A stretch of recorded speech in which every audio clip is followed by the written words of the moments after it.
The velocity of a particle is I cap plus j cap minus k cap meter per second. A force of 10 root 3 Newton parallel to the velocity in vector form is. చూడండి మళ్ళీ force vector velocity vector రెండు same direction లో ఉంది. చూడండి force vector and velocity vector both are in same direction. అలా same direction లో ఉన్నప్పుడు వాటి యూనిట్ వెక్టర్స్ ని మనం సేమ్ డైరెక్షన్ లో తీసుకోవచ్చు.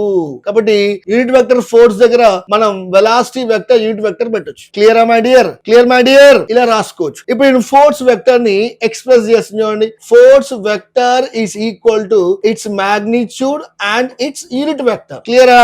ఇప్పుడు మాగ్నిట్యూడ్ ఆఫ్ ఫోర్స్ మనకి ఇచ్చాడు 10 రూట్ 3 ఇచ్చాడు కాబట్టి 10 రూట్ 3 పెట్టేసేయండి ఇక్కడ into force unit vector place లో నువ్వేం రాయొచ్చు వెలాసిటీ యూనిట్ వెక్టర్ రాసుకోవచ్చు. ఓకేనా? మరి వెలాసిటీ యూనిట్ వెక్టర్ ని ఇలా సెపరేట్ గా ఫైండ్ అవుట్ చేయి. Velocity unit vector equal to vector by it's magnitude. మరి వెక్టర్ ఎంత ఇచ్చాను ఇది I cap plus J cap minus K cap by it's magnitude. I పక్కనే ఉంది 1 1 స్క్వేర్, జే పక్కనే ఉంది 1 1 స్క్వేర్, కే పక్కనే ఉంది 1 స్క్వేర్. సో ఇది వచ్చేసి నీకు I cap plus J cap minus K cap root 3. ఈ వాల్యూస్ అన్ని తీసుకొచ్చి ఇక్కడ పెట్టేసాయి. Then force is equal to its magnitude into ఏం చేయాలి యూనిట్ వెక్టర్ ఎవరు తీసుకున్నాను నేను వెలాసిటీ తీసుకున్నాను. సో ఇక్కడ మాగ్నిట్యూడ్ సబ్స్టిట్యూట్ చేయి 10 root 3 into unit vector velocity ఎంత వచ్చిందా మనకి I cap plus J cap minus K cap by root. So root 3 gets cancel. 10 లోపల వేసేస్తే 10 I cap plus